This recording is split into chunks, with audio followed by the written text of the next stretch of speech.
Evening, everyone. Welcome to the Board of Water Commissioners meeting at 401 Central Street. It's 6 o'clock. We'll get started. Well, actually, it's 6:02, I believe. We'll call the meeting to order. And the first thing we'll do is citizens' query. We'll talk about reorgs, the appointments, old business, new business, approval, and then we'll talk about the next meeting. Yeah, it's being filmed, so it's on the RCM. We've got some visitors tonight, and we'll get to those guys in a few minutes. But first is 6:05 to 6:20. We'll call the citizens' query in order, and we'll open the floor. Questions? Well, it's us, the Petrillos. We just wanted to let you know that the water's been better, but still we're getting small flakes, sometimes in the toilet. Manganese and iron, I was just. Yeah, and of course, at the barn, in the water buckets too. So I'm still kind of leery about drinking the water, because if you pour it from the tap and then you just drink it, you have to let it sit and let the stuff settle. So we're still drinking bottled water. So I was wondering if any of that still, is anyone else still having that problem? Not that it's come to me, but I don't know if you've heard. And I know in the past you've been able to send people out to do something at this place, like flush or do some mitigations. Is it? Yeah, that situation, in other words, the Petrellos is isolated to their property. There are no other, as we discussed before, there are no other people in the area that are calling regarding this particular situation. We talked about possibly it was where their service line came into the water main, where our transmission main dumps in, causing some turbulence. Well, right now, because this is citizens' query, can I ask to put that on the agenda for the next meeting? And just to talk about it and just see what can be done if there's, not to blow it off, but just say, we hear you and we need to talk to you more about it. Yeah, because I just wanted to let you know that it hasn't gone away. I'm Okay. still using the little strainers in my washing machine hoses too, and we have to clean those out periodically. Okay. Have those flakes been analyzed? Do we know what's flakes actually? Yes, we left some. Have these flakes been analyzed? Yeah, we had, Rob came and took. Yes, them. they've been analyzed. They're mainly manganese, flakes of manganese coming into the service line. So, but what's weird is some days you'll get 1/4-inch chips. And, I mean, you can see those right away. But I use white buckets. And if you put water in for the animals, let it sit. After a while, you'll see flakes on the bottom, sometimes tiny ones. And it's just, okay. if it wasn't for animals, I wouldn't use it. Okay. So, Mary Beth, let's get that on the agenda for next week. See, we can in the interim we can do some checking and things, but we'll talk about more doing something more proactive to see what we can do. Anybody else have any items for citizens' query? Barbara Prentice, 245 Central. I don't know if I'm specifically on your agenda, or do I speak now? You're not on the agenda, but you can speak. Just citizens' query is you get a chance to ask us questions and ask for information, but we really can't get like the Petrillos. We'll take it on the agenda and we'll investigate it. Well, I got a call from this office to tell me to be here for this meeting because you had invited Penachuk to discuss my question. Okay. So, Those are the first two people in front of you, and we'll be addressing that. Mary Beth, how are you? Is this a question on the cycle and the way the billing's done? yes, it is. So what we'll do is we'll go through their presentation. Okay. We really don't have a space where we can have an at-length discussion. Maybe we can fit something in under, I don't know how we'll fit it in, but we'll see if we can do something. But their presentation isn't for problem solving, it's to really find out who they are, how they operate, why they're here. I'll go through my speech in a minute. But Mary Beth, you had a comment? It's in your mailbox, there was, I made a photocopy of the information that was submitted to the office of review, plus we had scanned that over to customer service to be attached to the account. So I think that might be addressed later on in the presentation. Or the questions can be asked during the presentation regarding the billings. Yes.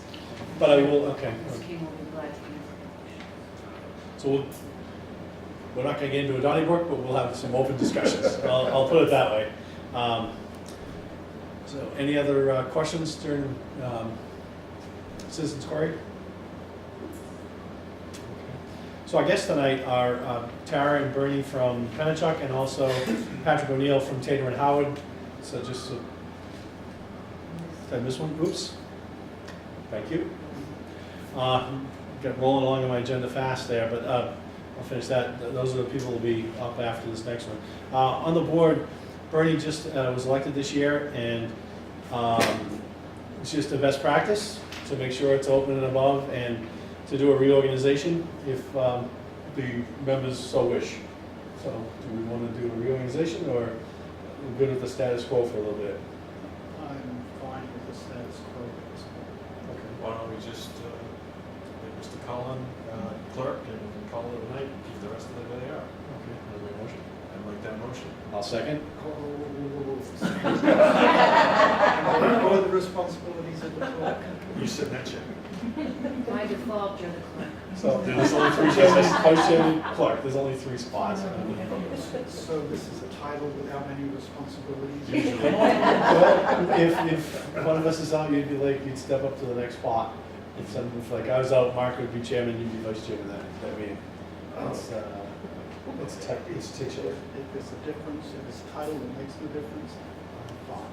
I'll be the clerk. Okay. All in favor? Aye. Aye.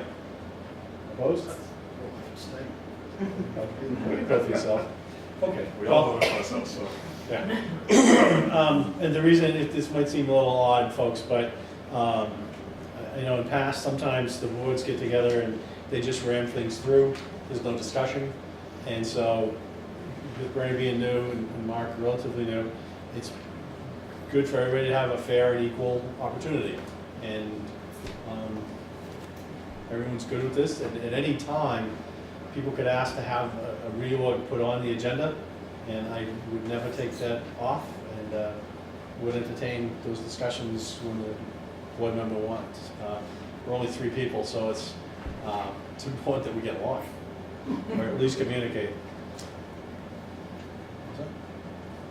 Okay, now for the appointments. A little bit early, which is good. And the first ones are Tara King and Bernie Russo from Pennachuck. They are the people that the management team there. We've asked them to come in, do a presentation on who they are, what they are. They did the first 3 years with Raleigh when the water treatment plant came online. There was a need to have a more sophisticated billing approach, if you will, to fund the operation of the department. Before, when they pumped water, put little chemicals in and shipped it out, great. Now it goes through a multi-million-dollar plant. There's a lot of DEP regulations, there's a lot more other things. Running it, the chemicals to run it and such, and the certifications for the people that do that. We needed to move to a different billing methodology, I guess, is the best way to describe it. And that's what they'll talk about as well. Additionally, in the old days, there were people sitting here doing paper bills and a little bit of paper, some software. It's a much more sophisticated ability to have Pennachuck. We get the benefit of a much larger organization, more sophisticated billing company with not the cost of having to do it from the ground up. Classic outsourcing, but it's a good fit. The contract went out for bid, they just won it again, so congratulations. And pleased, I mean, I will say it hasn't been on a few bumps. There's humans involved, and there's gonna be mistakes. Any place, and you can automate anything, but if there's a person touching that, you'll have a little issue, and I've said to people, you need to bear with it. first 3 years with a burn-in, I guess, is the way I describe it. It's taking paper records, automating it, getting it ready, etc. Now the next 3 years, hopefully things should settle down. We'll be able to run along smoothly with the townspeople and then with Pennachuck. So with that, I'm not sure who's going to do the talking.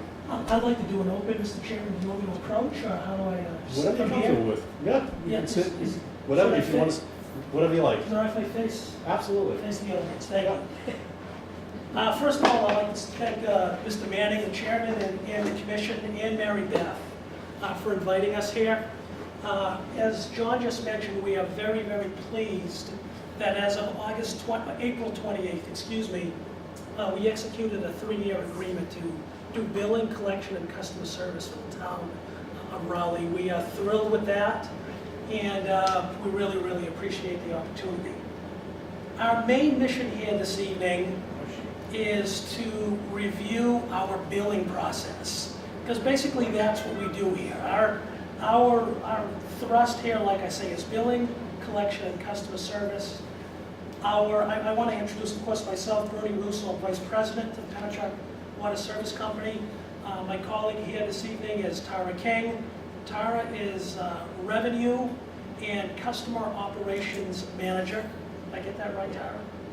And Tara is really the brains of the operation when it comes to this. But what I'd like to do is take a few minutes and review a little bit of the staff and a little bit of the history of Pennachuck, and then I'll flip it to Tara. You know, Tara and I are here this evening, of course, but I just want to let you know that these are members of the management team that we have up there on the screen, and there are 110 employees that are employed by Pennachuck. And if we need to bring in 110 employees to help manage Raleigh now or in the future, well, those folks are available to you. So there's a tremendous amount of bench and a tremendous amount of knowledge that comes along with the company. We're very proud of that. If you go to the next screen, America. Along with customer service, billing, collections, we do water treatment, water distribution, of course the revenue and operations, meter services, and cross connections. To give you an idea of our operating size, we own, outside of the city of Nashville, which is our core of business, we own 66 water systems, and we contract operate another 85. So between the systems we own and systems we operate, we are responsible for approximately 55,000 service connections.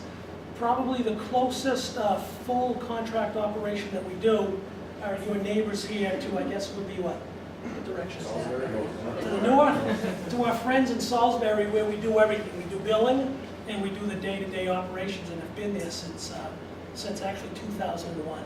And that we're again very proud of that. So, if you go to the next slide, Mary Beth.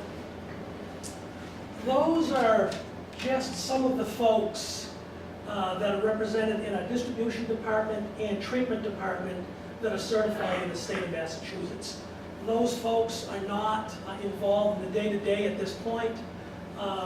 If it's sometimes they're needed, but I and Tara reference those folks if we need them for just general information. So, and again, those folks are at your service as well. And then, last but not least,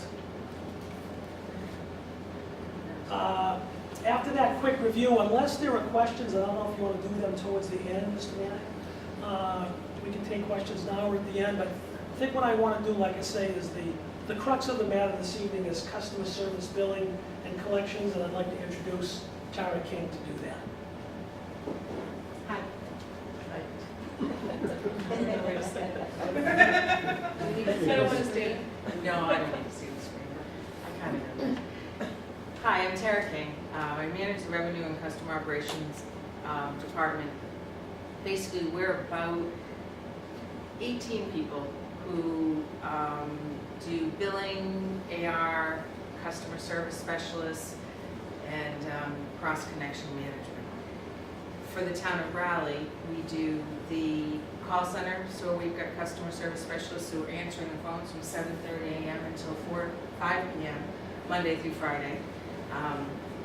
And then we handle the billing for the town. The readings come in from Raleigh, and we pull them into our system, and we do a really thorough analysis. I'm sorry for moving. Looking at anything with high consumption, low consumption, no usage, trends and different patterns for the accounts. Some of that's automated and some of that's manual, depending on what we're looking for. We also try to, there's flagging on the meters themselves where we can get high usage reports indicating whether there's a leak, either intermittent or continuous. Some of the people in Raleigh have seen those letters from us going out indicating that information. We schedule the appointments for the technicians in the field in order to do their appointments if it's a high usage, to get a data logger, or to check out a situation where there's no reading at the property, maybe something's happened to the radio unit, or just because someone needs to have some work done and wants the water off, and then turn back on after the pump is done. The AR area, the collections area, there's multiple methods of payments that are offered, and those payments are processed daily. We also provide a bunch of reports on a monthly basis or daily basis in regards to that cash, the billing, and the agents that come to the town.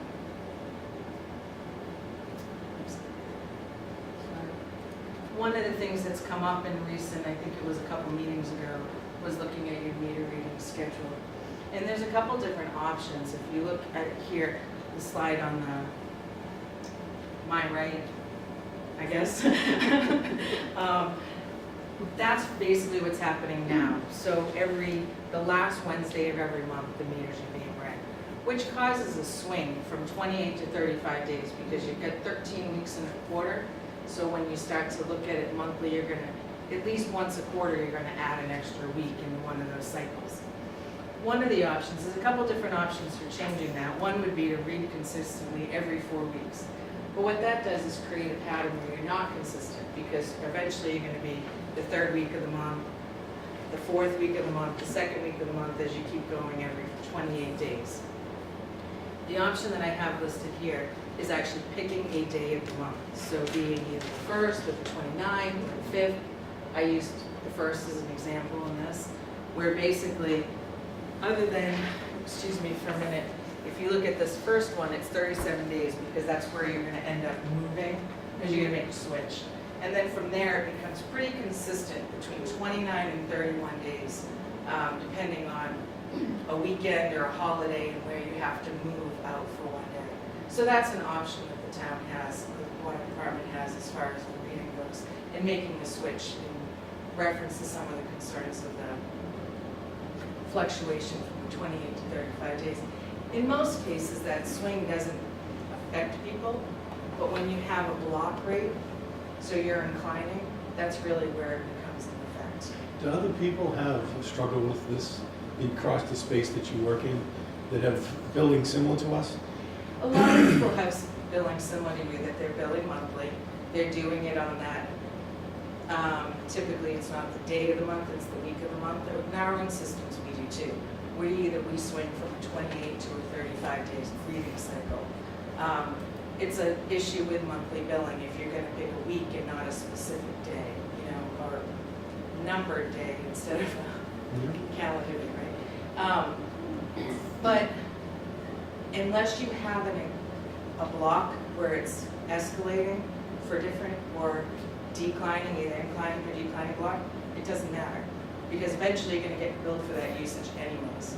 The only time it really becomes is like with your type of rate structure, where you look at a certain cutoff of usage and you get billed more dollars for that usage. So where you go from, excuse me, up to 3,000 units, you're at one rate, and then the 3,001, you go to the next. If someone's right on that edge and they get 3 more days, you're going to end up with similar usage. More expensive. At a higher rate. So that's really where that swing of days can become problematic for people. And so the one on the right kind of addresses that a little, or Yeah, mitigates it somewhat? it mitigates at some point. You can see It's a lot more consistent from what I'm seeing. and I'm gonna be in some people's way for a minute, but 8 days. you can see some swings of 32 days because of the way it happens. You've got holidays, and you've got a long weekend, so you're pushing out to the second instead of trying to do the first, so you're picking up some days. But consistently, you're right in that 29 to 30 days. And of course, Februaries are always an issue because it's only a 28-day month. But there's some leeway in there too. I mean, you can, you know, when you look at this July 1st, 2016, if the water department wanted to make that change, right now I have in there using July 1st as the read date. Now you're making a change, so you're gonna end up with more read days, that 37. But you could scale that back and use the 29th of June still for this one, and you'd end up with a 35, and then your next one would end up at 33. So the transition could be a little Yeah, difficult. and you can play, yeah, because you're gonna end up with more days one way or another. Is it, and I'm asking questions, I hope I'm not hogging the meeting here, but just 'cause, so when you do something like that, is it possible to, during your 2 months where you're doing the change, to have a manual intervention to look and say, you know what, this person got popped over by 2 days, or is that damn near impossible with a pile of records like that? Anything's possible. Oh, you know, I do IT. Any amount of money will fix your problem. Well, that's kind of it, yeah. Yeah, whatever you want to spend. Yeah, it really depends, you know, I mean, you're looking at, my suggestion would be try to mitigate it in the first couple months and transition to, so you might have a few days of 33, 30, and then try to get down to that 29, 31 days. Or you just, this one's gonna be high. You could look, We're not looking it's to not solve that the you problem couldn't, tonight, we're just looking for. it's not that you information. couldn't look at the detail and see where someone might swing. The problem with usage is when you're reading every however many days, you don't know when that usage was used. Was it, you know, but you can average everybody. So you take, yes, the short answer is yes, there could be something done. Okay. And it wouldn't be extremely hard. Not a fair question. And I realize that as exactly, it's not a good question. But for what I do for work, that's all I do is and then inquire on. Sure. Yeah, no, and it's a good question because it is something, you know, you want to look at your options and how you can make that, if you're going to make that transition, how to make it smooth for the customer. And I think there's ways to do it. We would definitely want to sit down and, if you decided to make a change, and see what that best option would be. And these doodads, Mr. Chairman, they're not doodads, they're important to the customer, but they're magnified as compared to quarterly billing. I mean, we would never recommend going back or going to quarterly billing. With the monthly billing, there are a number of improvements. First of all, you get a better cash flow, which is important to you guys. You get unaccounted for water analysis more frequently than quarterly. And then the other thing for the customer is, it may be a little bit of eyewash because you got to pay the freight, but the affordability issue of a monthly bill versus a quarterly bill comes into play as well, especially in summer months where the irrigation demand and other outside uses are elevated.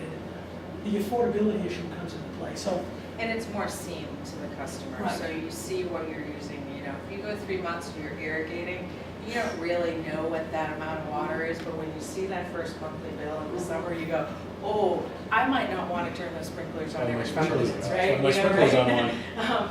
And so it just becomes more visible to the customer with monthly billing. It's easier for them to budget and to see what that usage actually means in a bill instead of going over three months. and then Can I go back to the question that John asked?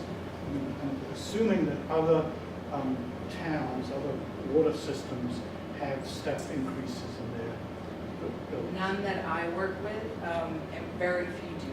Okay. All right. So we're unusual from that perspective. A lot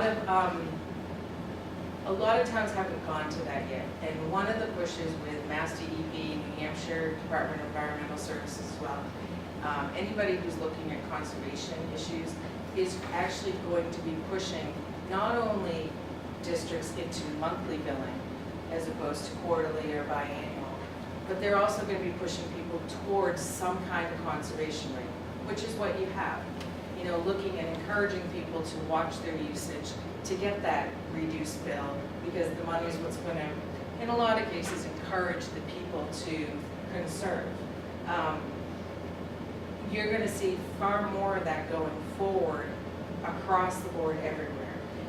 Currently, in the systems that I deal with, and I know there's others, there's not, this is the only the only water district that has an inclining block. But we've had it in other systems before. And I think you will see the trend will be that this becomes what all districts do, So, because it's being pushed. so the follow-up question then is there a way of linking the color, the step, to the number of days that are actually being built? So in a certain sense, the current step of 3,000 gallons assumes, let's say, 30 days, which is essentially translates into 100 gallons a day. So if there's 100 gallons a day on average over the measured time, if it's a 35-day billing cycle, how difficult would it be to adjust the billing so that in fact for that month, where there are 35 days, the ceiling where the rate changes is not 3,000, 3,500. And feel free to say, I gotta think about that, because I mean. No, and I don't wanna- understand the question, and I think that it's, it's a valid point. Currently, most billing packages are not designed to do that. And it would be considered a custom code. That doesn't mean that it's not Understood. able to be done. Good idea. I'll say this, based on our business and what we do, not only for our own utilities, but for our other clients, I'm always looking at that. What do I need? Because the next person's gonna ask me for that, right? And how can I make it so that everybody gets what they want? Whether it's having the ability to do, some unique billing situation, and everybody has them. Every district has some uniqueness to them.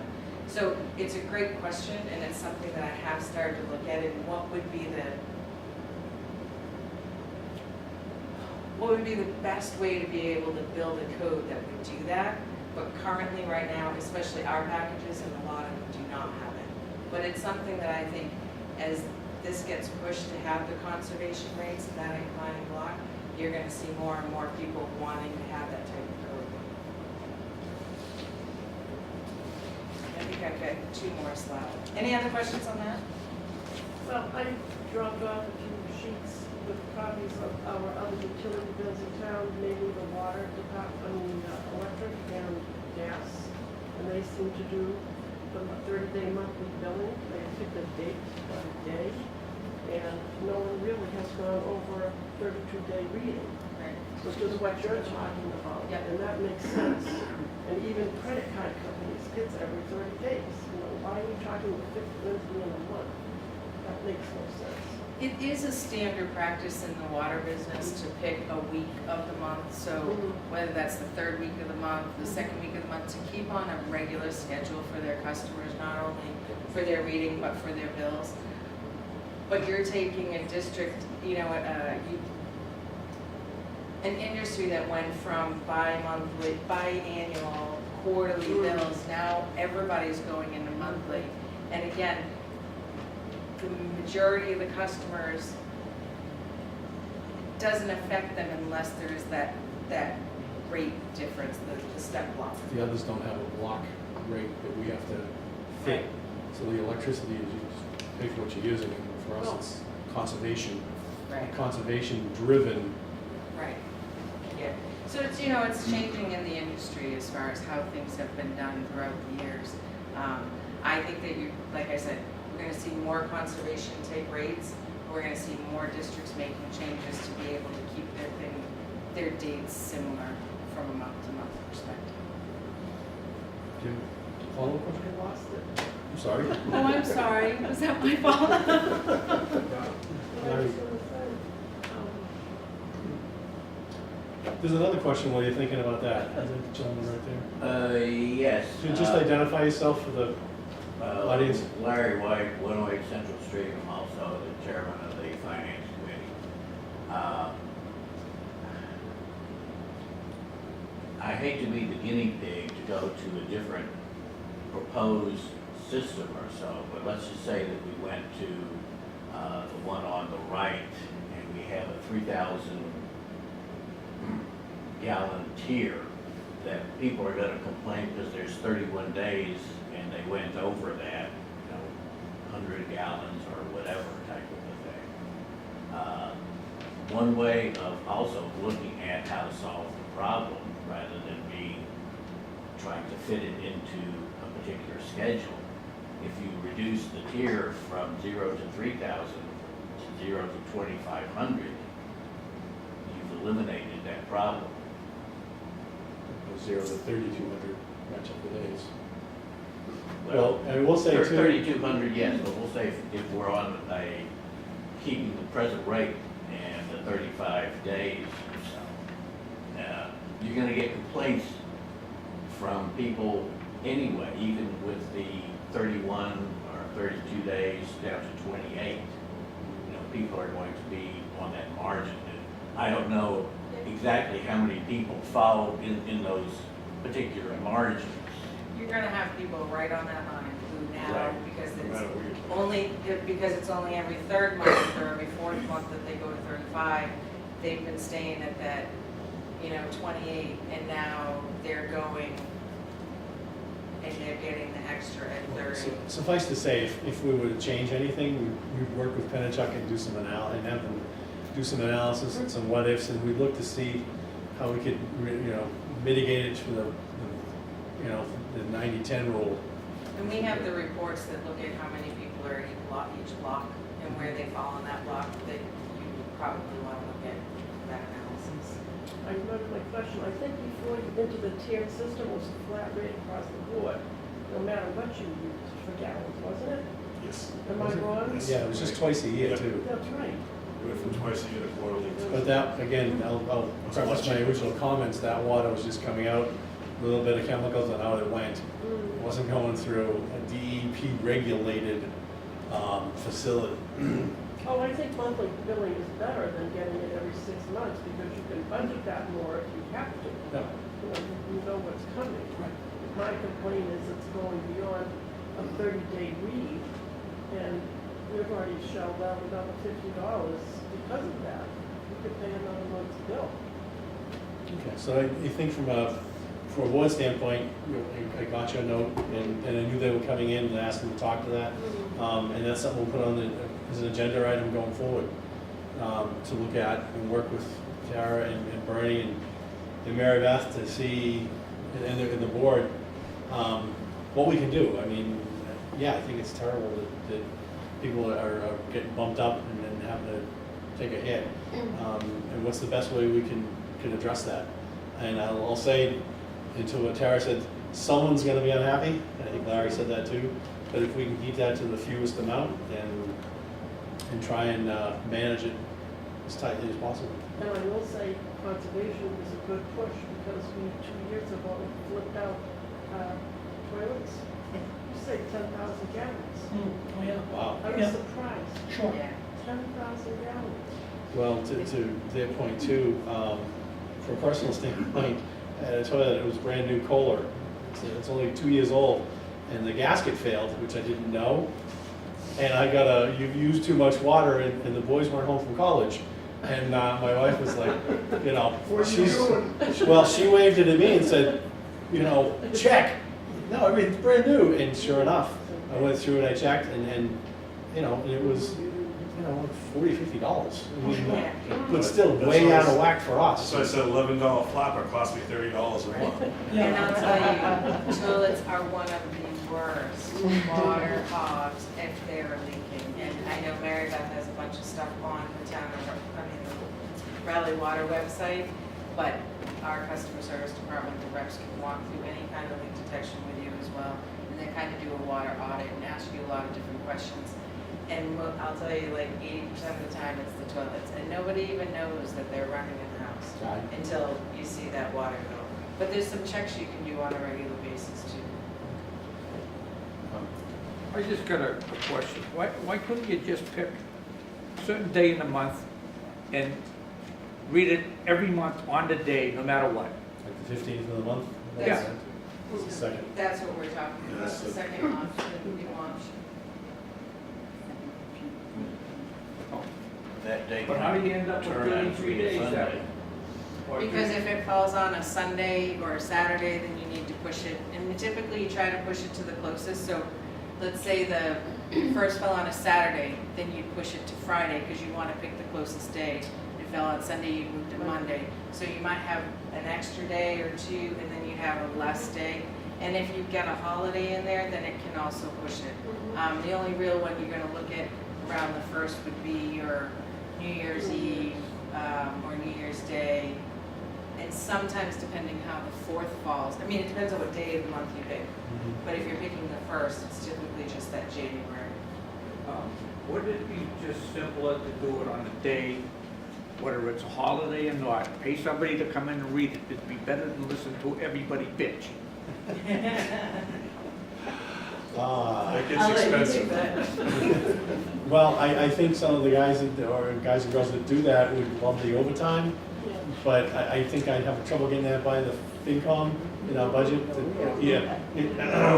So I hear you, but that wouldn't, I'd never get by with that. Ultimately, that's gonna end up costing the water department more money, which is affects rates. Yeah. Mary Beth, do you have anything you'd like to add in here? I want to make sure you get the voice if you have anything to add. Since No, you're I'm administering all fine. this. Tara and I have had numerous conversations and discussions over the billing cycle, and a lot goes on behind the scenes with Tara and I addressing the issues that come up. And sometimes it takes longer thought, process, and some of the options we come up with, they're easy and we can institute it, but some of them, we've been actually talking about this for about a year, on this, because periodically we do get those questions from customers, about the being bumped to the next rate. So I get complained to about the most. Yeah, same here. Like, do this computer stuff here. Mrs. Can I Petrone? just ask, I'm trying, I can't really see all the fine print.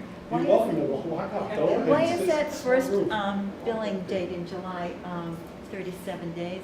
I missed that. Oh, because you're switching, so you're switching from the third Wednesday, or the last Wednesday of the month to the first, so you're really going a longer period of time. Oh, But that's where we were talking that can be moved, so you have the ability to kind of ease into it instead of having that one that's really high to make this transition. Anytime you move from one method to another, you're gonna end up with a swing somewhere. But knowing that it might get better going forward, or where you want it to be, not better, but where you want it to be going forward. I will say, I've lived in town for 26 years, I think, and have seen the billing and everything evolve from twice a year and, very cheap water, bottom line, with the sprinklers on, to very, more expensive water, I guess I'll put it. Very expensive. More expensive water, but a higher quality and safer, notwithstanding the issue at the corners there. No, I mean, it's a serious issue, but for the majority of it, it's improved quality, it's meeting all the DEP regs, especially, with the lead and the other chemicals and everything else. Yeah. What's coming out of there is And potable. even there, folks, Mr. Chairman, that'll clear up with time. I mean, we saw that in our treatment plant. We built our treatment, as I mentioned before, we've been in business since 1852. We built our treatment plant in 1979. And one of our naturally occurring contaminants that we're faced with is manganese, which is very typical in New England waters. Well, when we built our treatment plant, which wasn't specifically designed to remove manganese, it was designed to remove organics, color, turbidity, but mostly color. One of the byproducts of the removal is manganese. But what you're faced with in town here is Mary Beth has a treatment plant that's a couple of years old, but 100-something-year-old distribution system, I'm guessing. So what happens is you're going to have manganese built up over time, and even if you flush, we saw this at home, it's going to take a while to remove that manganese buildup. My barn is on the pipeline that is no more than, 8 years old? When they opened the wells, that's when the pipeline went in. My house is on the pipeline that's on Route 133, and it can't be any older than 20 years, because that's when they put it in, when they redid the road. So, I would think should have been cleared up a little bit by now. But you did say it's getting better, Yeah, it's not but like it's it not was. what it should be. But I'll tell you the truth, I wouldn't want to drink the water with the particles in it.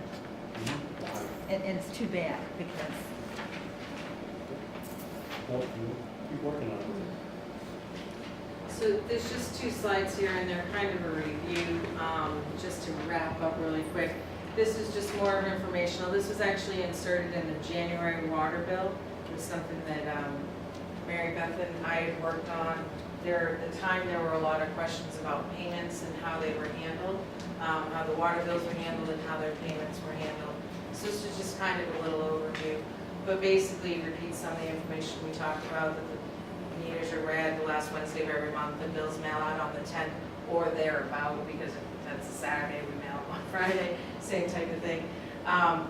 The different payment options and how that happens. And one of the things I wanted to point out is just through this, and like I said, this was in the January water bills.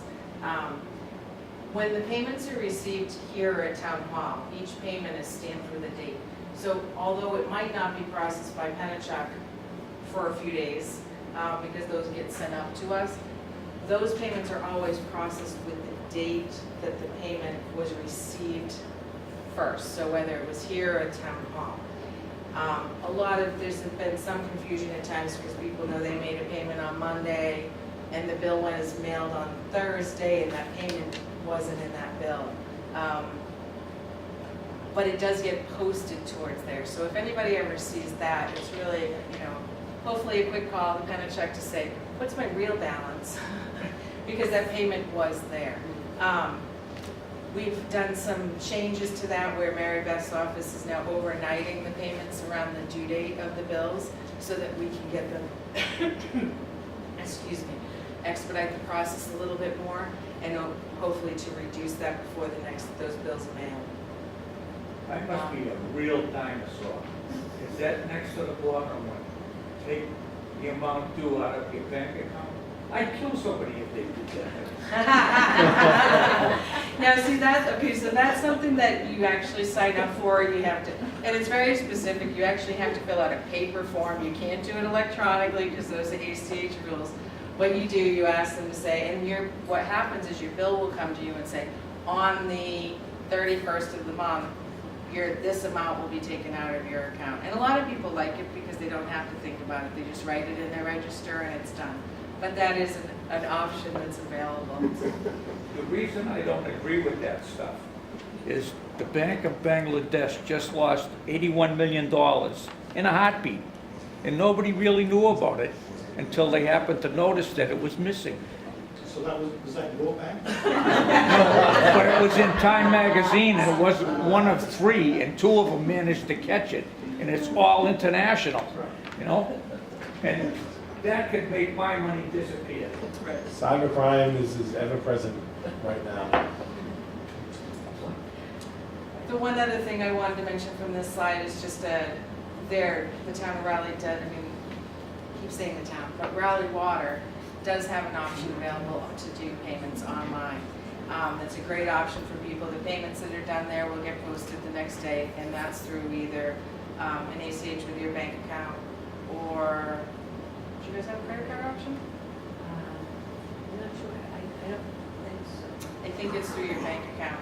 I'll have to check that honestly, I don't recall. But those are basically processed the next business day after you're done.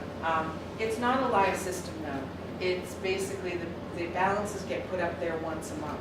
So if you're paying not by the due date or if you're behind a little bit, you really need to call in and get that interest amount so that you're paying the amount that's actually due. Otherwise, you keep getting that little balance that keeps going. We're working on some other options to make it more real time, and hopefully we'll see that in the next year or so. And then the next slide. Again, just some more information about some of the processes that happen.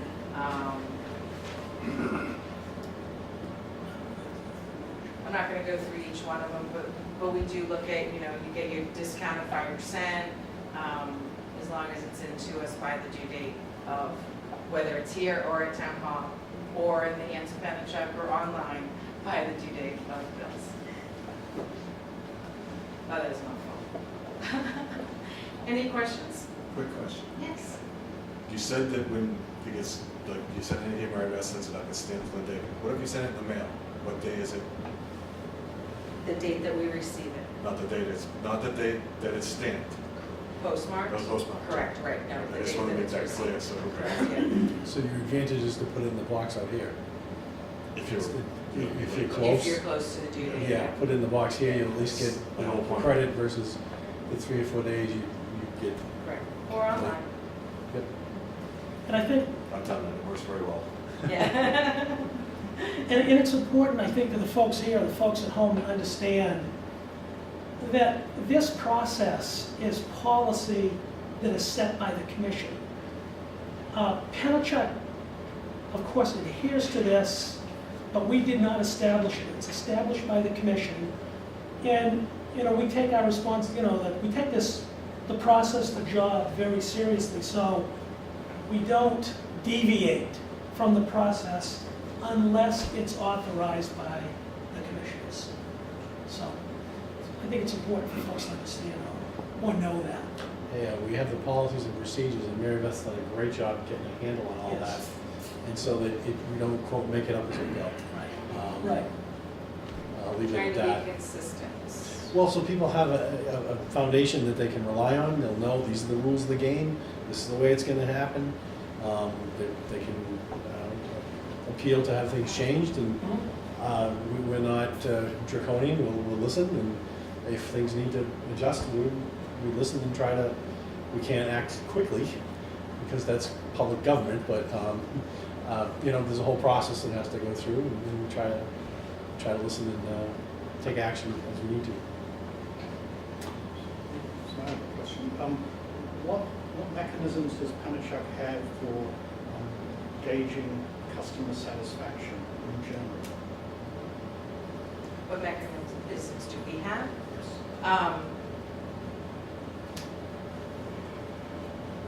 The answer We is no, have- that's fine. But Well, I think it's more, maybe not as official. We look at different matrices as far as call times, responses, hold times, abandonment of calls. All notes, every call that comes in is noted on the account, and those are reviewed by managers and supervisors. Do we see every note? Maybe not, but we try to do a good look at different things that have happened. We have a tier in place for elevation of calls, so if someone's not satisfied with the person that they're speaking to, it would go to a senior rep, and then a supervisor, and ultimately me, or someone above me if necessary.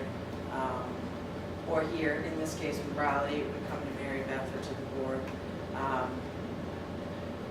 We have done mailings in the past for our own customers.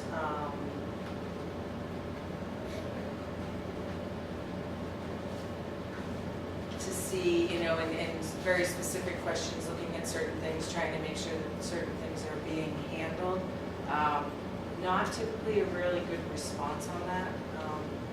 So Okay. that's kind of where, Yeah, we can just kind of call it a night right now, but Mary Beth, last one. I just wanted to just add a few things too, since we're, getting all this out. So one of the things is to make it, it's important for the customer to know, in order to expedite their need, that they should, first point of contact needs to be customer service. They maintain a database, and a lot of people in town think, I just took a couple of voice messages today, that you're calling customer service, and yes, they're in Merrimack, but the people that are actually going out doing the work are us here locally, the operators. We communicate via email, we get daily work orders. If we try to make appointments here through our local office, the records would get messed up. There would be no consistency in the record keeping, and we may be handling a customer, and then the customer's calling Penachuk, and we haven't had a chance to talk, and so it really, so in order for us to expedite this, I can't stress enough, it's not that we don't want to talk to you here locally, it's just the first point needs to be Penachuk, and from there, we will step in immediately and take over. So they have And the that's case file. as And that's a you great described. point, Mary Beth, you know, and I think that's the idea of this, is Penachuk's really that first point of contact. We have the system set up and the resources to be able to do it. Instead of there being 1 or 2 people here in the office, you're looking at 13 people, 12 people, 16, something in that range, depending on how many of us are in that day, ready to take phone calls and being willing to help. The person you talk to might not always have the answer, but they have the resources behind them, myself, Sarah, and eventually the water office. We will always forward to Mary Beth, the water office, and the commissioner, where we see the need, or we don't have the policy, we're not sure how to handle something every single time. And I was talking earlier about that succession of people, you know, the elevation of calls, the rep, the senior supervisor, manager. In this case, it's really, you know, we're looking at a rep to a senior to maybe Sarah or myself, who handle most of the rallies, situations. And then that's ultimately going to have a check-in with Mary Beth and say, here's where we're at, where do you want to go with it? There's a lot of, you know, there can be confusion because it is the rally techs who are going out and handling those appointments, but we're doing that schedule for them because we have the records, we know what meter's there, we know what size the meter is, we can note the accounts, and we can take all of your comments about whatever the appointment is right there so the technicians have it in the field and are ready for that appointment. And we have that system. And unfortunately, you know, here it would be a paper record or email that might not keep all the tracking that we want to do because a year from now we want to know what happened to your property. So I think if anybody, does anybody have any more questions, comments? Just one is more for the board. Are you anticipating any rate changes for fiscal year 17? If I told you, you'd have to kill you. No. No, pay the seriously. bullet. We have not deliberated on that, but for myself and looking at the budget and what Mary Beth's done for FY17, I don't think so. I think that's the budget we just submitted, correct? Right. Yeah, no, that should stand without a rate change.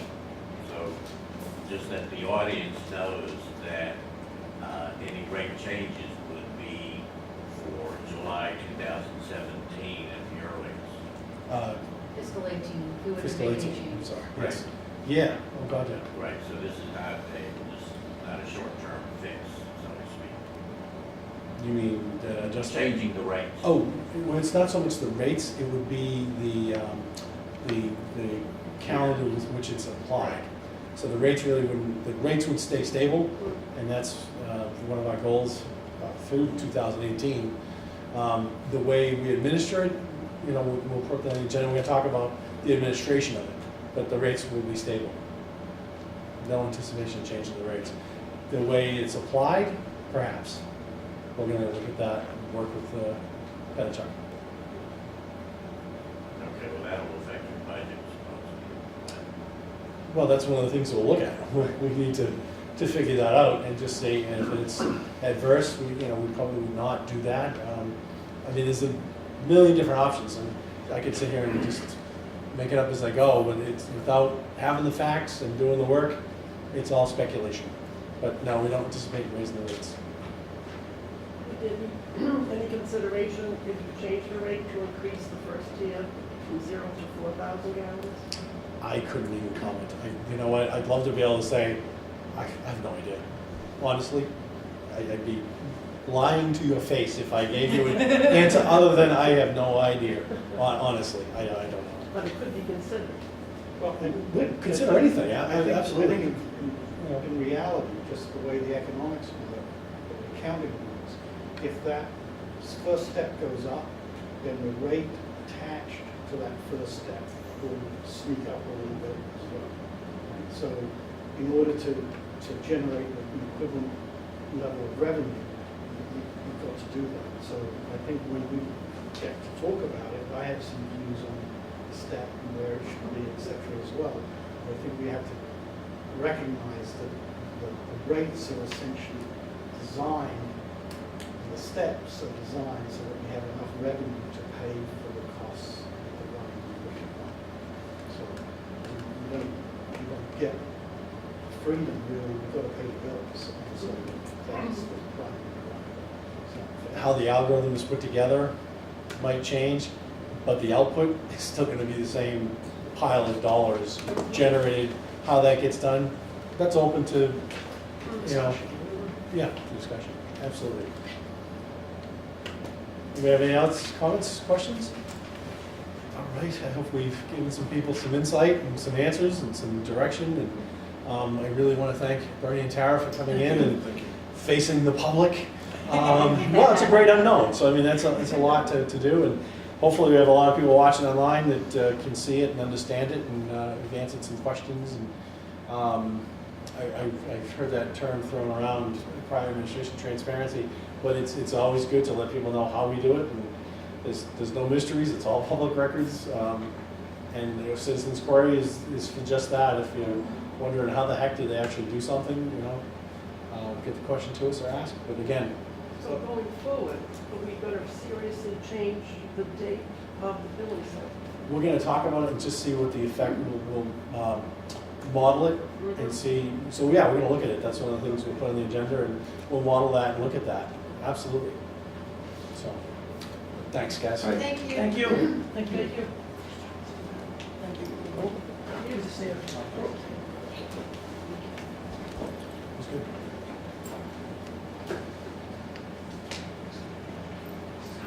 No, it's all right. We kind of a change over here. Give everybody a minute. Put this on. You guys are all welcome to come up a level too. All right. So that was great. I hope people got something out of that, and it was enlightening. Next item is, we're a little bit early, which is great, 7:15. The water audit report from Mr. O'Neill from Tater and Howard. You're up. I don't have a PowerPoint, That's okay. so I was just going to discuss the report. Matters if I sit or stand. Whatever you like. Whatever's comfortable for you. Yeah, we're not too fussy. So the Board of Water Commissioners engaged Tate and Howard to do a water audit.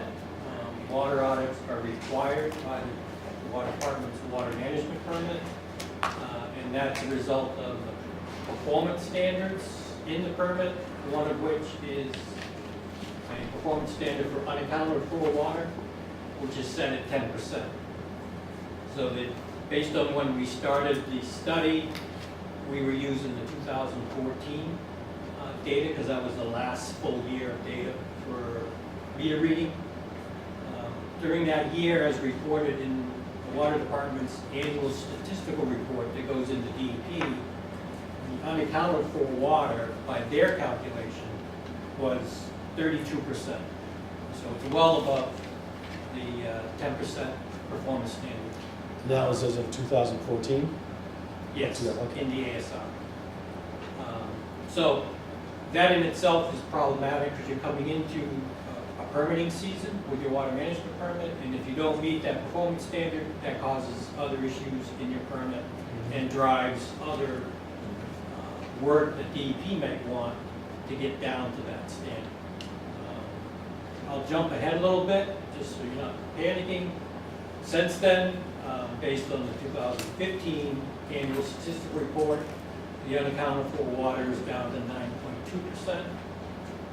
And that's based on the hard work by Superintendent Weiser, her staff, the leak detection that was done, leak repairs, in combination with Penachuk's work on the metering, billing, meter testing of the sources. So there's a lot of pieces that went into getting a handle on that unaccounted for water. So it's greatly improved, although the report identifies a pretty large discrepancy in unaccounted for water.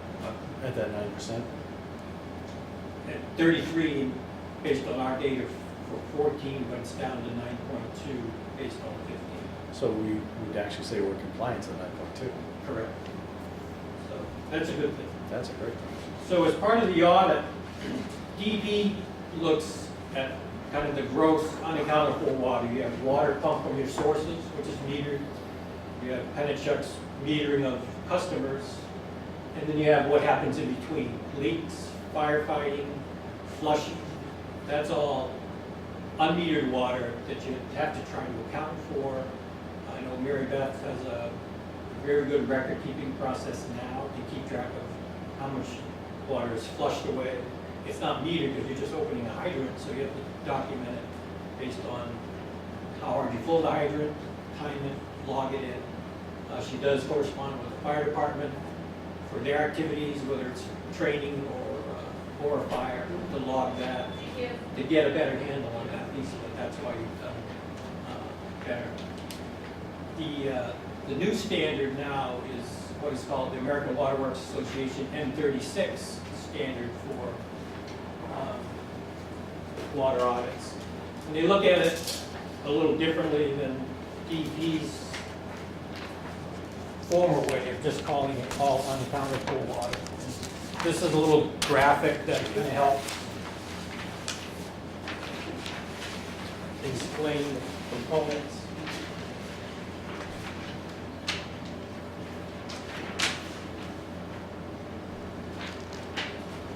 So for the M36 audit, there's two components. You have real losses, which is on the left in the green side. And those are leaks, main breaks, the real water that escapes from the system. On the other side, apparent losses is meter error, theft, billing errors. So it falls into those two components, and that's how M36 tracks during the water audit. So we follow in our report the M36 methodology. And within that, we looked at the water supply to distribution. All your sources are metered. So we looked at the meter data. The meters are tested. We looked at the over or under registration for that in order to correct for what was the actual water supply to the system. We looked at the SCADA system because the data from the metering goes to SCADA and it's downloaded. The operator gets the particular meter readings daily. The other end of it, we looked at the consumption side, and I'd like to thank, I should have done it before they left, but Penachuk was very helpful in supplying the meter data, everything we needed for the study, as well as Superintendent Weiser and her staff. There's a lot of data collection that has to be done, and they were very helpful. So we looked at the meter consumption, the billing system. We looked at unmetered, unbilled uses, as I mentioned, flushing, firefighting for that component. We also looked at the cost associated with those losses. So if you produce water from your treatment plant, you're paying to treat it, pumping, you have chemical costs, power costs. If that water goes downstream to a leak, wherever, that's a cost to the department that you cannot recover. So that's part of the M36 analysis. And then the end result with M36 is you get performance indicators so that you can track how you're doing year to year. Unfortunately, this is the first year, so there's no history to see how you're doing, but if you go through the analysis 2 years from now, you can look back at the performance indicators and see how you're doing for the audit. So as far as the couple of key components of the audit were that under the apparent losses, which you see on the graphic there, the associated annual cost based on 2014 again of apparent losses is $112,000, almost $113,000. Again, that's based on what we calculated for pumping and treatment combined with the water that is apparent losses. The other component for real losses was much smaller, at 25,400 or so. So there are real dollars attached to getting a handle on those losses. The performance indicators, So just so that I'm clear, so the costing of the water for real losses is essentially the marginal cost of treating the water, essentially. correct. The apparent loss is the opportunity cost of somebody ultimately paying full whack for this. What you would gain in revenue from going through a meter and getting billed at the current system. Yeah, correct. So in section 9, it goes through the audit results based on the M36 and the performance indicator results. And again, there is no history to track this against. But the non-revenue water by volume for 2014 was 33%. And that's similar to the unaccounted for water that's already reported in the ASR, which was 32%. The non-revenue water by cost was 12.6% of the annual cost of running the system. Operationally, the apparent losses were 7.6 gallons per service per day, and that's just an indicator to see how you're doing based on your system size. Real losses, 61 gallons per service per day. Unavoidable annual real losses, 23 million gallons per year. And then they have what's called infrastructure leakage index of 1.75. Again, I can't give you anything to base that on until you kind of go forward and redo the audit and see how it comes out. The end point is some recommendations, and a lot of it ties into Penachuk's presentation today. The reading interval, which we discussed earlier with Penachuk, kind of falls into the audit issue as well, and it's worse for systems that bill biannual, which most of my clients do still. And the problem is you're reading your source meters every day, so you have an exact January 1st to December 31st for source pumping data. You're reading your customer meters maybe December 25th of the year before, and then the reading at the end of the year might go to January. So you have some overlap, so you don't have the exact January 1 to December 31st, and that margin of error ends up being unaccounted for water because they don't match your source, because you're cutting off your reporting for the calendar year. So the fact that there's an option maybe to go to first of the month read kind of would eliminate some of that error. And it's just a paper error, but it does show up in the reporting as unaccounted for. So our recommendations included continue the monthly meter readings. We need to get to the day of the month. That's a Penachuk kind of their system as far as when it's read. Leak detection is very important, and follow it up with repairs.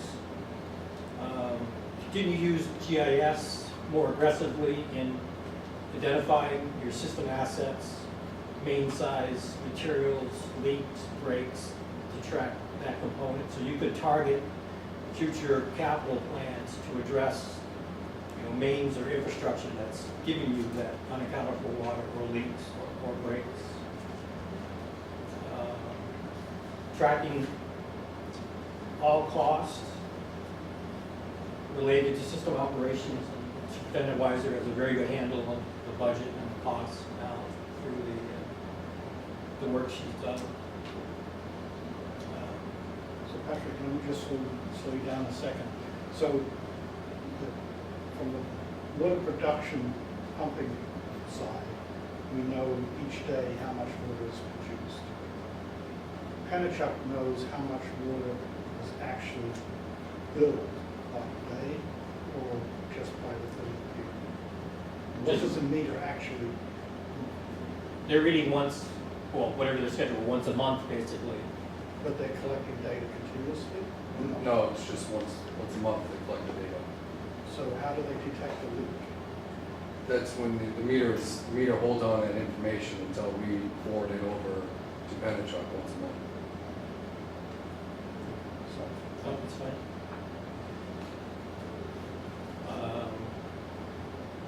So we had some recommendations on the record keeping, which the monthly reads would help tighten up that part of the data collection. The other component, and I believe Superintendent Weiser is already working on this, is more aggressive testing of the source meters. You have an electronic end for the meter, which is the devices that convert flow into the numbers, and then actually doing a independent flow test outside of that to compare against the meter. Doing both of those to get a better reading of the source meter accuracy. The other part, I think we talked a little bit earlier about this, is getting some tests of the customer meters. I know they're fairly new, 2013, I think was the change out. But if the meters are coming in, like you said, and if they're going to well water or whatever, if you're getting meters back, you can test them just to validate their accuracy, which may drive your meter replacement program. Because it pretty much has to happen constantly to keep meters up to date. I don't know what your cost was, but meter replacement is very expensive, so it becomes more financially feasible if you do it at a steady rate over time to keep them renewed versus trying to do the whole system at once. But that's a plan you have to work out with the capital plan. And I think there is dollars in the budget for meter replacement right now. Annually look at the SCADA system, make sure that the data is properly coming out of SCADA, getting them to the reporting forms, which currently it is, but it is a source of data error. Documenting unbilled stop meters and meter replacement program, and Penachuk has a good handle on that. Superintendent Weiser mentioned that there's some metering from the transition from the old meter system to the new meter system, and some of the meters didn't get connected to the automatic read system, and they're getting vetted out now. So that's not a big number, but it's just another piece of the missing information.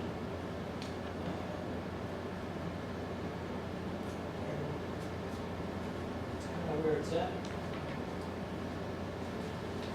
If you pick the biggest recommendation, which one do you think is the one that should be acted on the most important, in your opinion? I'll qualify it. The metering on both ends, the source meter, calibration and verification, and the customer's meter, the whole billing, that's your revenue. So there really isn't anything more important to make sure you're getting revenue for the water you're producing. And I guess if I could throw in one more is the leak detection and repair that proved to be very beneficial to eliminate non-revenue water, which cost you a lot of money in the past. And it's been cut by 60%, in a year based on your staff's efforts. So that's a big plus as far as your budget and revenues. And keeping, I guess, those three components going. Okay, no, it's good. Always value the auditor's, unvarnished opinion. I think I have to say you're better off than most. Your metering system, Penachuk's handling of data and metering, you're light years away ahead of a lot of others. We have new meters, fairly new meters. Most are still struggling with 20-year-old meters, replacing, 10 a year or whatever because of a budget constraint. So you've got a much better handle on those components. It's just keeping it going, so you have that accuracy going forward. Claude, any question? I thought I heard this gentleman say independent flow meter. Where is that, or what is that? Independent? Yeah, you were talking about something about the meters that are in each house, I guess, and the difference. Well, I must have heard it wrong, so forget it. I'm trying to think of what part of it. Unless you're talking about like the independent water that's on the hydrant to capture that. One of the things you've written in here is that, other, things that aren't in a house or a place. Again, I'm just. The unmetered, unbilled Yeah. components. Yeah. Not sure, I'm sorry. I don't, I just got lost, it's okay, I'm sorry. So I guess, gentlemen, any questions? Mary Beth? And, anybody else questions? Or? Okay. I do have one. Well, it's just about the agenda. Since we have Mr. O'Neill here, I do respectfully ask if the board could jump ahead when we're finished with this to new business number 1, so that Pat could also maybe answer any questions about the water management act permit. oh, sure. And I'll stick around, it doesn't matter how you want to go through it. No, we'll get you out of here if we can. Yeah, I don't have a problem with that. Anybody have an issue? Thank you. That's great. So Patrick, we'll move to new business number 1, we'll do out of order. The Water Management Act permitting. So, do you want to speak to that, Mary Beth, or do you want to have Patrick? Mary Beth, do you want to speak to it, or do you want to have? Oh, sure, I'll just say, yeah, so we, part of our conditions to operate, we have water management act permit. It's gonna be an approved, to put out our water withdrawals, that are permitted with the state. And periodically, we have to go through this renewal process. Our permit is going to be expiring, if it's on the schedule that it is, sometime in 2017.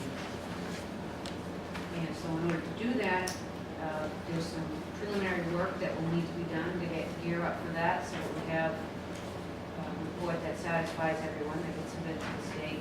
One of those conditions of that permit is to regularly conduct leak detection and perform a water audit. So we are on our way, because we've just completed that component, to have that available for the report if necessary. So the board has before you a purchase order and two original contracts for this, for me to be able to move forward with engineering assistance for this program. And that's all I have. Yeah, would you like to add anything? I'll just jump in a little bit. Water management started back in the 80s. You had a 20-year permit, which actually expired a number of years ago. DEP and the state issued 2 different 2-year extensions on the permits while they worked through some new regulations related to what they call Sustainable Water Management Initiative, also known as SWIMI. SWIMI is related to stream flows, fisheries, and that component, and tying that to permits. Now, you've been tied to the Parker River, the stream flow gauge, for a number of years. It just takes that to another level. For other basins, other systems, they've never had that connection with stream flow and source and conservation and water restrictions. But it's statewide now, and it causes a lot of heartburn because conservation, unfortunately, is less revenue. If people aren't running sprinklers, you're not getting the revenue. So for systems that are used to having no water bans in the summertime and then forced into 1 day a week maximum watering based on the stream flow trigger or other triggers that DEP may recommend, it's a loss of revenue, and it's problematic because you know how difficult it is to raise rates. You still need the same amount of revenue even if you pump less, the rates go up. So it's been argued, it's still being argued. It's been on hold. DEP is starting to gear up again to issue permits in the South Coast Basin, the Buzzards Bay Basin. I live in Fairhaven, which is the Buzzards Bay Basin. They're starting to talk again. We've had meetings with DEP. They're still trying to work out some of the components for the new permitting. So within the new permitting, and actually it's mentioned in your existing permit, you have a baseline water use, which was what you used, the average 2003 to 2005 your usage. And they don't want you using any more than that, and that's 11 years ago. If you're using more than that, or you're requesting a permit, your next 20-year permit will go above your baseline. You have to mitigate the volume between baseline and what you're asking for. Even if your population doubled? Well, that's the other argument is, another component is the Department of Conservation and Recreation, in conjunction with Mass DEP, does your water forecast for you. They're nice enough to do that.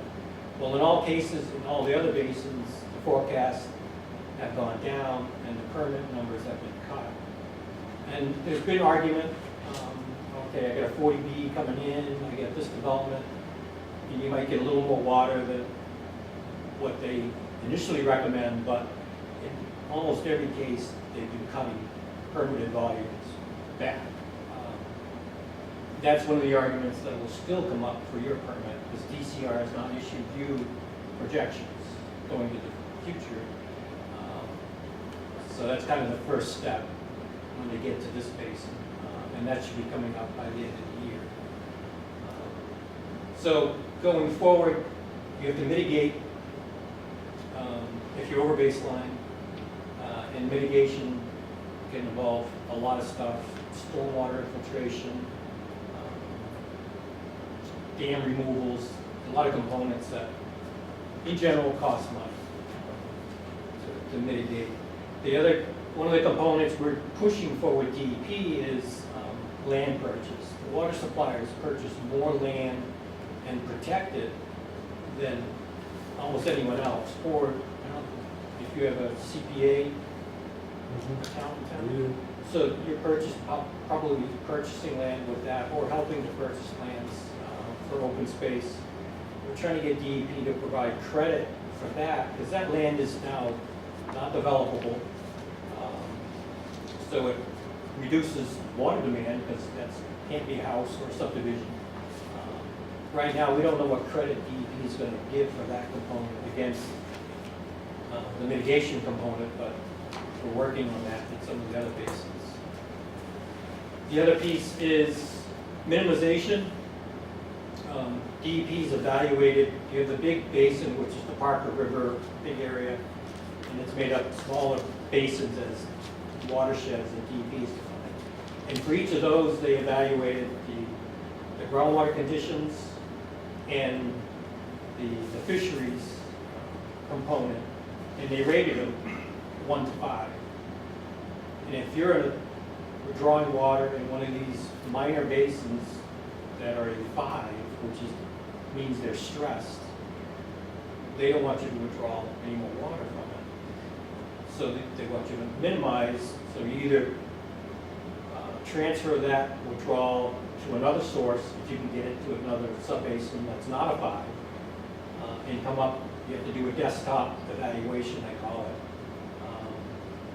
it, and come up with a plan that, okay, in the future, well 2's in a category 5 basin, we're not going to pump that to its maximum from May through September. We'll pump these sources instead in a different basin.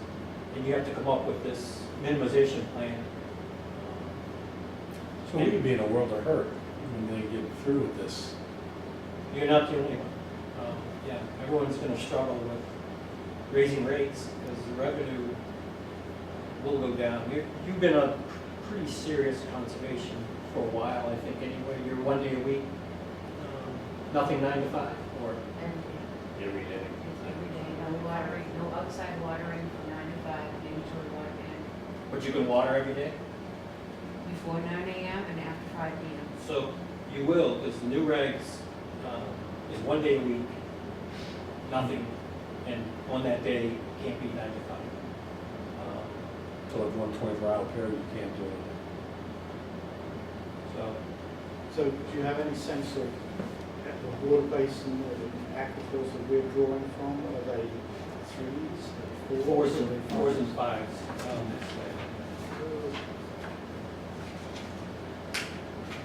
Because the audit report indicated that we had the capacity and the usage, and there's a relatively sizable gap,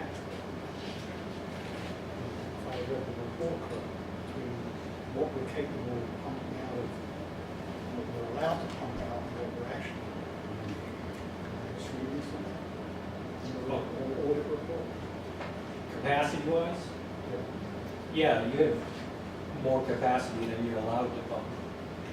Right, but even what we're allowed to pump and what we're actually pumping, there's still a gap. Yes. So a pretty sizable. Yeah, you're below your permit right now. So it's significant. So it's like piecework. If they see that we're not using everything, they're gonna go, "Ugh, we'll cut you down 10% from that." So there are other local communities that are in worse shape than we are, that you're aware of. I'm not sure in this basin, you're the only one in this basin I'm dealing with. I'm dealing with a lot more on the Cape Cod Basin. They're bigger issues. South Coastal, Buzzards Bay Basin, and the Taunton Basin all kind of head south. So who might have a line of sight to those other communities that have a fix on I can find out, because DEP issues a report as part of swimming, and it's available online, actually. Some of the data's missing, because DCR hasn't done your projections, but they do a summary of what your usage has been since 2006, what your permitted usage is, what your baseline is. Eventually, it will go into if you are required to do minimization, mitigation, and actually the values of those two, because they'll calculate it at some point based on the request that you're gonna put in for a future permit. So that sheet will come out. It's a little bit sparse now with data, but some of it's still in there. So we can look at that for other towns as well as our. Yeah, I can get every town in the basin online. I was looking for the sub-basin reports.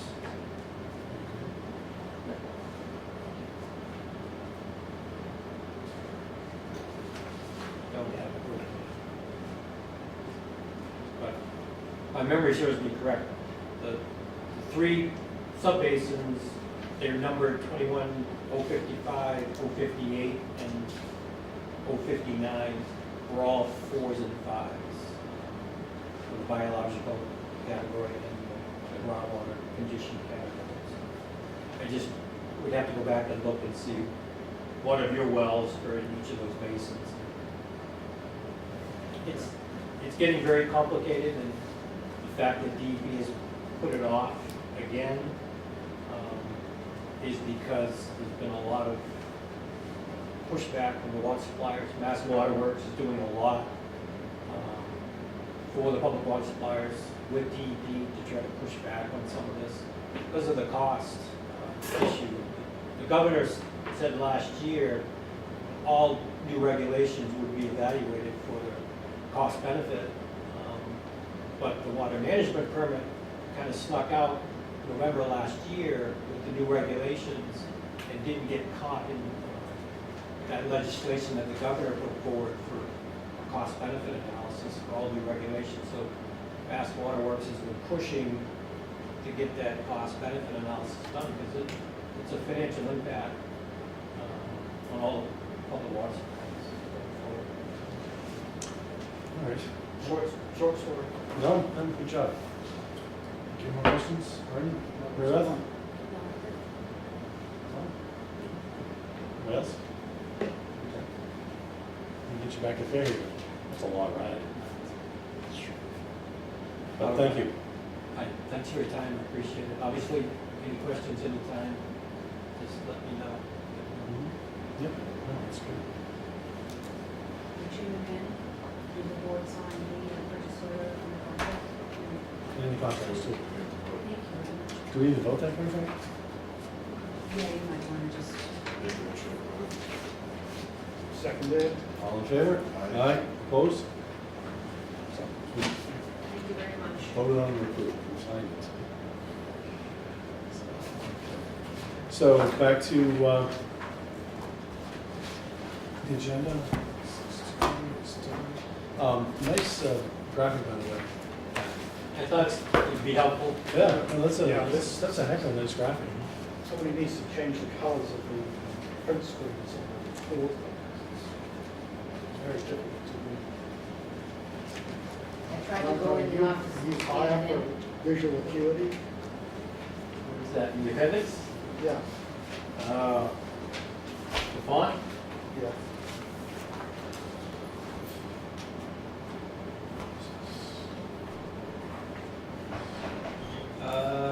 Yeah, they do. Challenge. All right, the first one up is old business number one, abatement, let me make sure I'm on track here. Abatement request, 968 Havel Street, Jim Dunn, we put that off last meeting. Actually voted it, because but it was a We question. rescinded it, I don't think, did we rescind it? we rescinded, it's in the minutes, we rescinded it. Okay, Yeah, because the dollars Didn't- didn't jive yeah. between the two. And, Oh, that was your concern. My concern was more equity. equitable treatment too. Yeah, but there's more data. Mary Beth is. Let's wait, is she a comes copy. back. Yes, we should wait. I think we should wait for her to.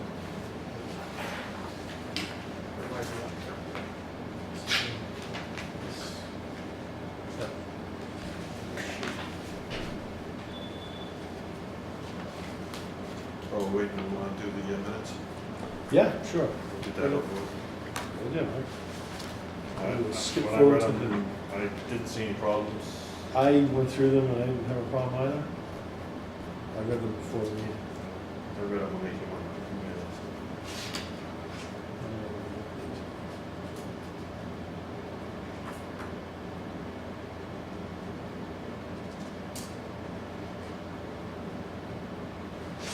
This was rescinded after the discussion. What a long meeting.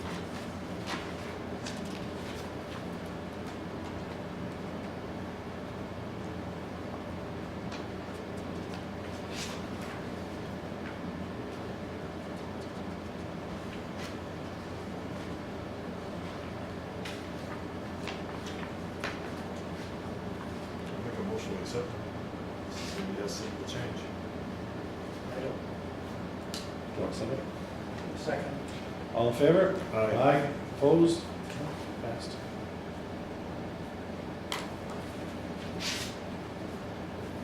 Just on a quick note, the organization that we was talking about, as well, I've been a member off and on for over 20 years.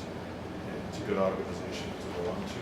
They send out a lot of information and stuff through emails. They keep track of what's going on in the state. It's $75 a year to go on. I joined it back in the 90s, let it go for a short time, and went back to it again. Okay. I'm good with that. They do a lot for the water departments, legislation and stuff. Keep you up to date on what's going on.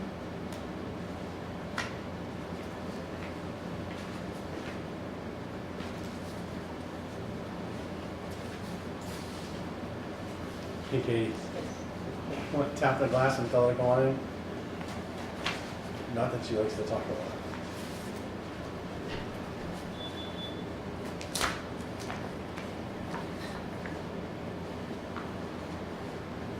I think everybody in this board would fall into that category. I've been accused of that once or twice. Same here. pray we're lucky with us. What's that? We all like to talk a lot. Sorry about that. That's okay, I made the comment that you like to talk a lot, and then I looked and I said, so does everybody on this board. So, Just like the rest of us, we're all guilty. so we voted on the minutes already, we've approved them. And so, right now, we've got, and this for discussion is old business one, abatement request for 968 Haverhill, Jim Dunn. And I know I called Pennachuck today to get after them too about that. Did they get back to you with some more data? Yes, it's in your packet. Okay. Can I just walk through it?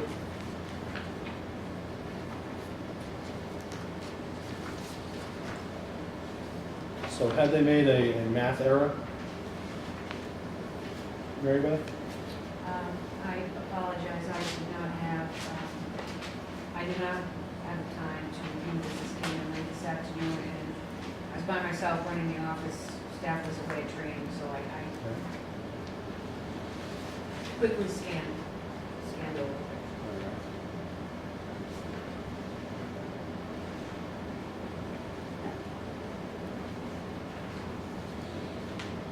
So what exactly are we looking at? Is this a I'm looking at method is of the- recalculation of? I'm looking that it's gone up to 1528 83, Yeah. as opposed to the $800 it was before. So the total, the principal and interest is $3,299.52, minus $1,528.83. That's you asked them to relook at the numbers and recalculate it, Yep. so they did. So this is for 968 Haverhill Street, Yep. so So 32.99 was the bill, and the credit, if that's what we should be voting on, is the 1528?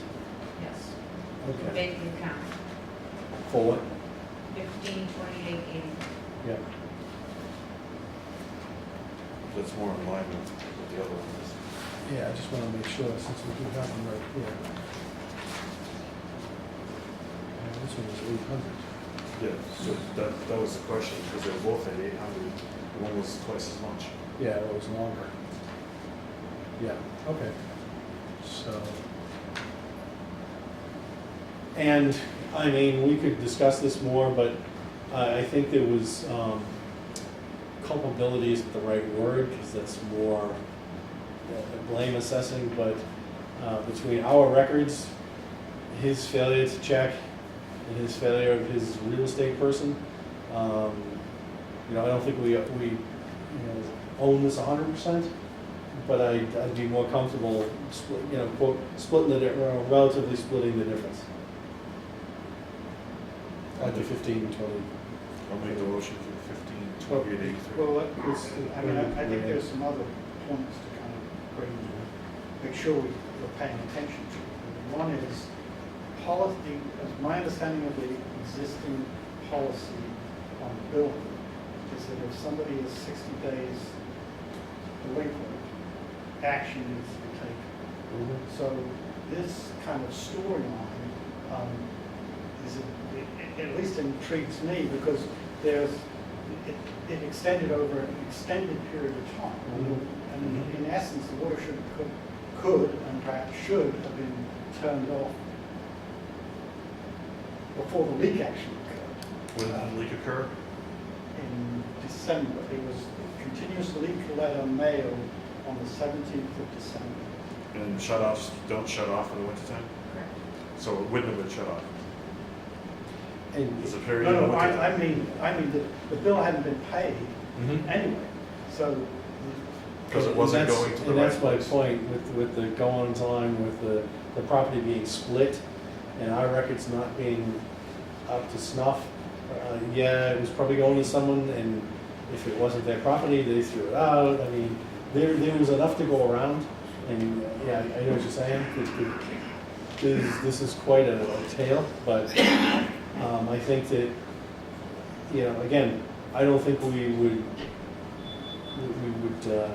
entertain 100%, because there's No, enough I'm errors not around. suggesting we change, the amount that we're talking about, Okay. My point is around what our practice is when bills are delinquent.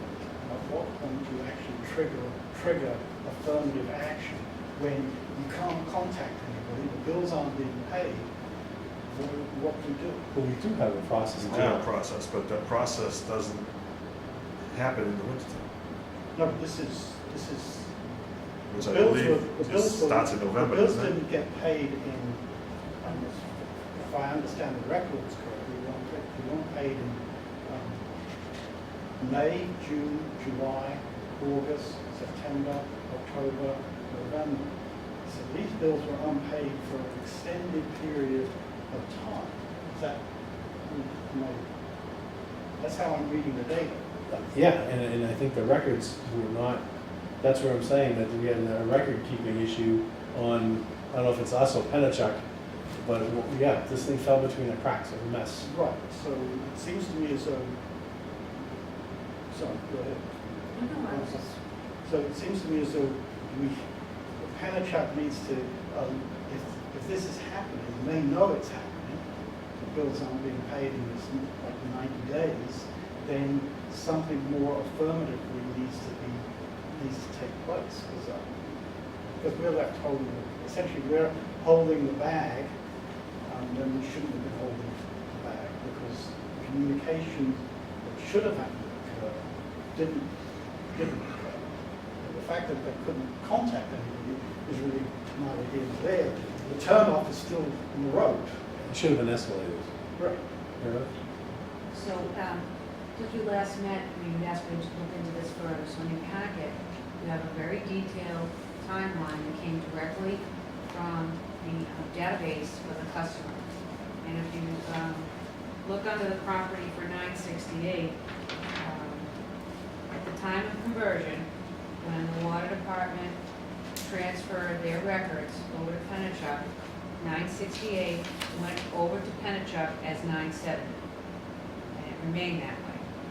If you recall, the property sold last July, and if you look on the record, there are two notations that occurred in the month of August of 2015 with the Realty Trust, and the notation on the account advising them to call for the final read. If you read this, there was some communications about, fixing this. In the meantime, because you have to remember, the database that Penachuk has is what we sent over. So that was part of the issue. And if you then begin to look down at the series, you're right, Commissioner Cullen, that mail was returned. The property sold, mail was getting returned, and to Penachuk, and they actually have a mailroom, and it's staffed by part-time people, temporary people, and we had just discussed it, and this is one of those things, it just got missed. Human error, Human error. does happen. Mistakes are made. Well, again, and so I said before, when you have people in a process, then you will have errors. And this was, and it is a multiple thing of situations here. I mean, the lien did go out, even though if it was returned, doesn't matter, it's a lien on that property. Someone goes to sell it, whoever the phantom would show up would be addressed, having to clear the lien on the property. So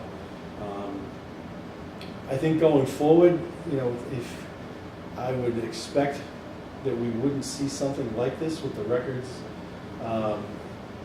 The term I'll use is burned in now with Penachuk, and we don't seem to be having any other missed bills or wayward bills, and nothing else has been coming back. So I mean, hopefully, the transition is shaken out. That's my expectation. So, Barney, you good with that, or? Do you want more I don't investigation? have any other data. No, I'm good with this particular case. The issue is, if we send out living letters, why is the water still running? I guess it's the simple. Or did you say that we don't do shut-offs in the middle of winter? That's correct. We Well, the can't lien shut- letter was sent off in November 10th. Right, and we can't shut water off from roughly December to April.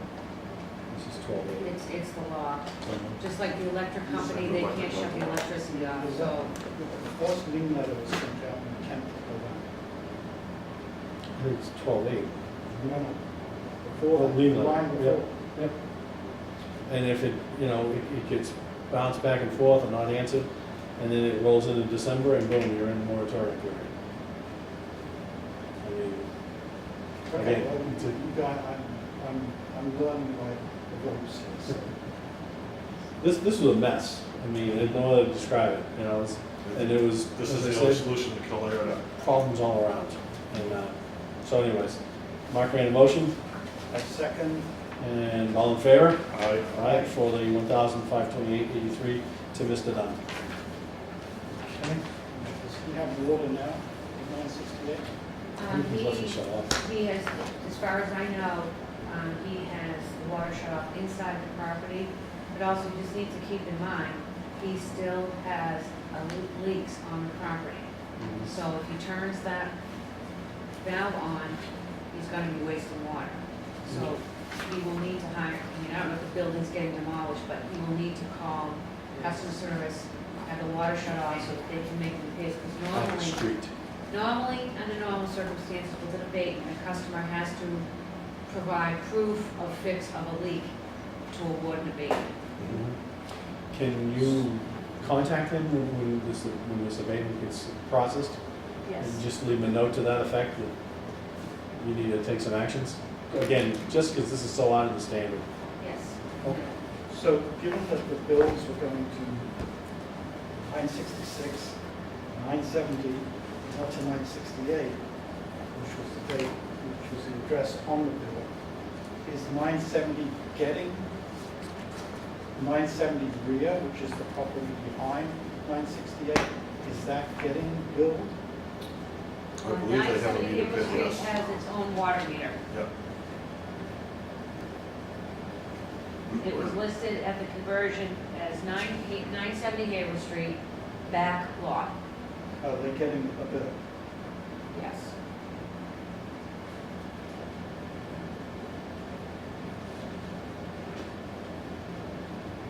Okay. Next. Next one? Okay, next one is abatement request for 62 Prospect Street, Wendy Hovey. And we put this on hold last meeting because, again, the numbers didn't jive and we just wanted to make sure everything was squared up. But this one is much more standard. Charge amount was $1,800, the rebate requested is $802, and I think per our discussions, we were in favor? No. No, Well, no, I no. was You opposed. opposed because, that's right, because the water was left on by a realtor.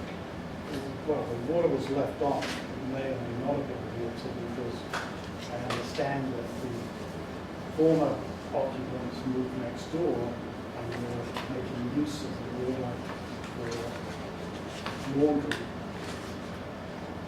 during the period under consideration. So I don't know how you assign responsibility except to revert to the policy that It's not a leak. That's the thing, it's not a leak. Yeah. Bottom line, I mean, this is a, If you left the light on and electricity was This is- $10 an hour, you're gonna get paid, you're gonna pay for it. yeah, I'm not really, Well, we don't, it's up to the owners of the property to pursue equity with whoever was responsible, but it's not clear who was responsible. well, and it's clearly not a quote leak, which is really what a catastrophic event or leak is what our policy's for. Correct, Mary Beth? Yes. And I don't think this qualifies, It does not. you know. so, Teenagers taking long showers oh, is a problem as well. Yes. Do anything about it. Yes, it is. Put their timer on their iPhones, but anyways. So I move that we reject make a motion to reject B. I will second it. All in favor? Aye. Opposed? Okay. And that is everything. And before we adjourn, the next meeting of April 21. June 21st. Mary Beth, are you out that week? I am. June 14, 21. Any consideration of moving to the 28th? Unless Rob, you want to sit here and run the meeting? I can see it. No deal. That's okay. I asked Mary Beth to try and get you in the fold here, so thanks for coming. It's appreciated. What's everyone think? Mary Beth, is that My calendar's open at 28th.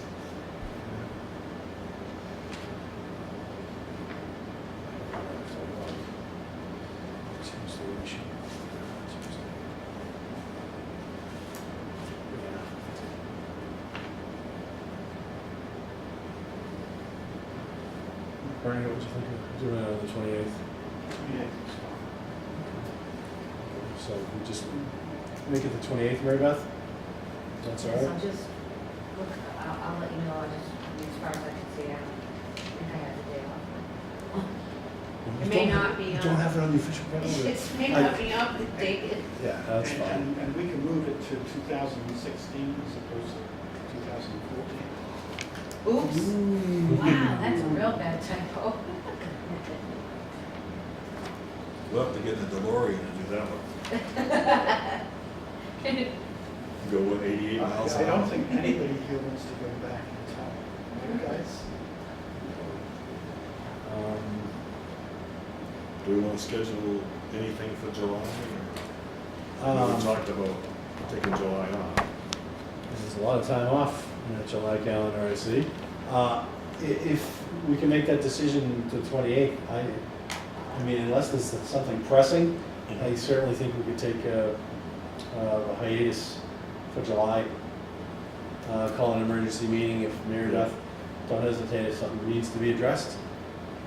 But from a billing standpoint and major purchases and everything else, any contracts, if you let us know, and if we need, we can have a quick meeting or wait for August. Yeah, I'm trying to line up all those things now so that we can get these things rolling, because there's a lot of work ahead of us, I think we so. took July off last year. We requested that they, I believe the water board met in July Yeah, probably. once, I believe, Okay. maybe twice. So 28th, good? Good? Motion to adjourn? Motion to adjourn. Seconded. All in favor? Aye. All right. Opposed?